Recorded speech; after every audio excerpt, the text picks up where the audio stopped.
सन 1664 में जब काशी विश्वनाथ में औरंगजेब की सेना ने काशी विश्वनाथ ज्योतिर्लिंग को खंडित करने के पापी उद्देश्य से आक्रमण किया, उनका सामना पारंपरिक सैनिकों से नहीं अपितु महानिर्वाणी अखाड़े के सन्यासियों से हुआ।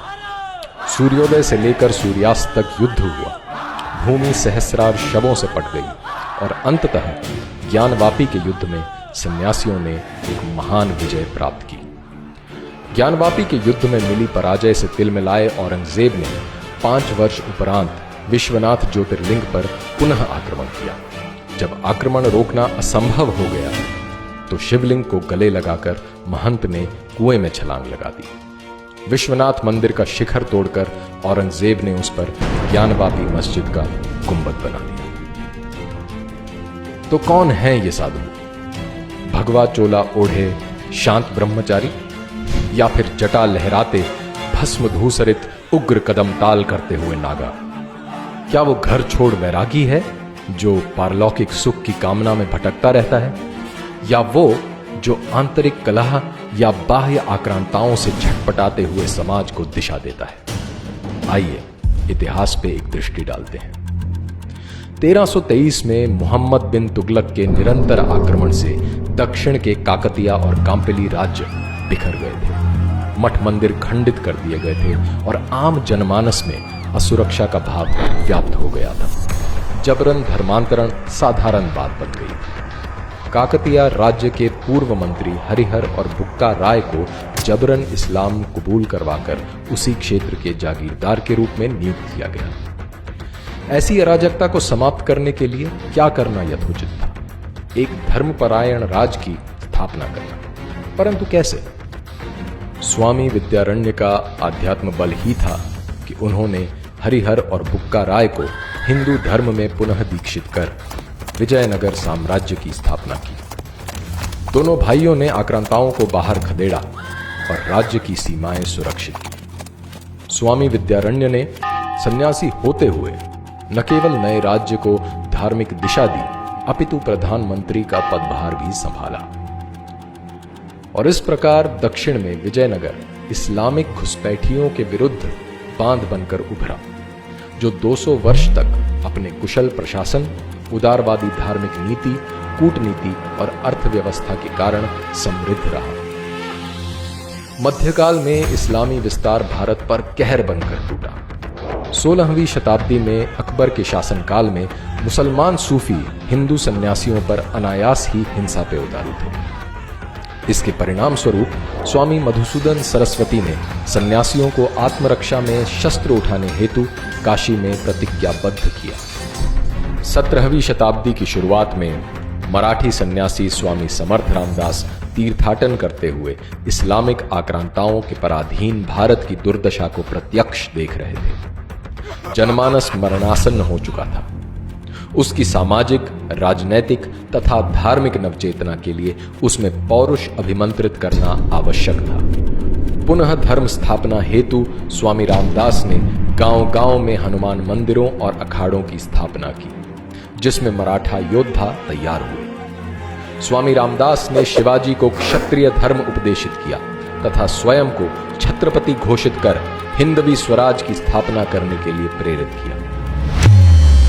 औरंगजेब के शासनकाल में मुगल आतंक अपने चरम पे पहुंचा, जब गुरु गोविंद सिंह के शिशुपुत्रों को इस्लाम न कबूल करने पर दीवारों में चुनवा दिया गया। उधर लक्ष्मण दास नामक एक राजपूत को अपने हाथों से हुई गर्भवती हिरनी की हत्या के कारण संसार से विरक्ति हुई।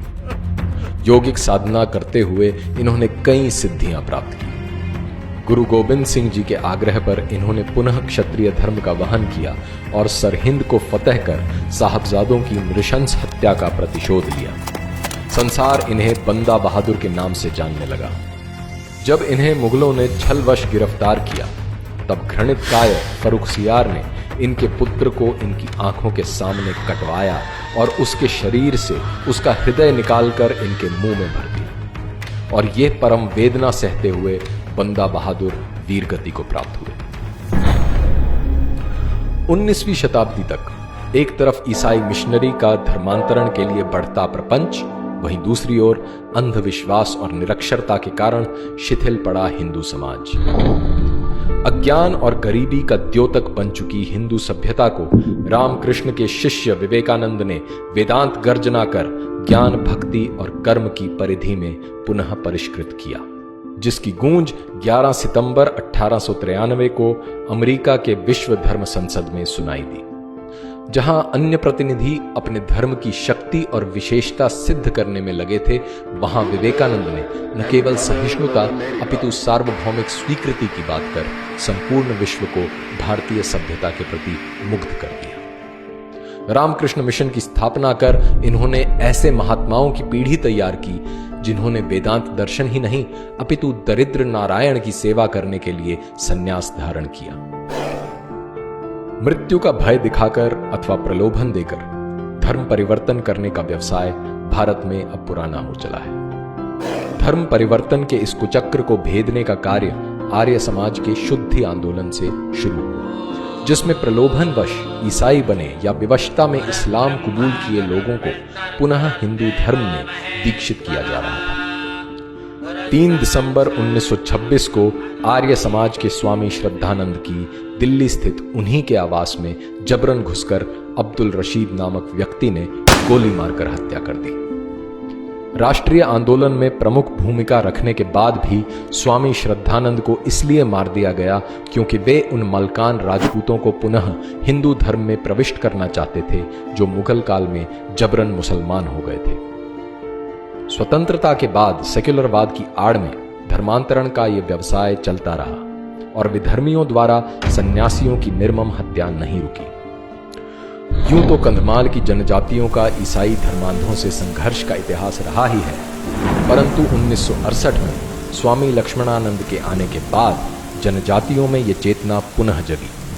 23 अगस्त 2008 को जन्माष्टमी के दिन 20 सशक्त नकाबपोशों ने स्वामी लक्ष्मणानंद की कलाई और स्नायुजाल को काटकर उनके शरीर को गोलियों से छलनी कर दिया। 2013 में माओवादी नेता पुलरी रामा राव तथा अन्य धर्मांतरित ईसाइयों को दोषी पाया गया। इसी प्रकार सन्यासी कई बार गहरे षड्यंत्र का शिकार हो जाते हैं या फिर सरकारी उदासीनता के कारण गुमनामी में देह त्याग करते हैं। हरिद्वार स्थित मातृसदन आश्रम के सन्यासियों की गंगा के अविरल निर्मल प्रवाह के लिए देह त्याग की परंपरा सी बन गई। उसी परंपरा के साधु स्वामी ज्ञान स्वरूप सानंद ने सरकार से मुख्यतः हिमालय में गंगा की सहायक नदियों पर बनने वाले जल विद्युत परियोजनाओं पर तथा हरिद्वार कुंभ में बालू खनन, निर्वनीकरण तथा जीव जंतुओं की हत्या पर प्रभावी रोक लगाने की मांग की। सरकार की उदासीनता देखकर मजबूरन आमरण अनशन पर बैठे।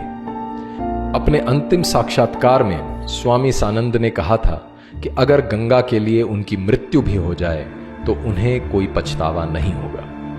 12 अक्टूबर 2018 को स्वामी सानंद ने अनशन के 112वें दिन अंतिम सांस ली। इतिहास साक्षी है कि मोह माया की दास्ता न स्वीकार करने वाले सन्यासियों ने सांस्कृतिक दासता के विरुद्ध अग्रिम भूमिका निभाई है। भारत के इन वीर सपूतों को हमारा शत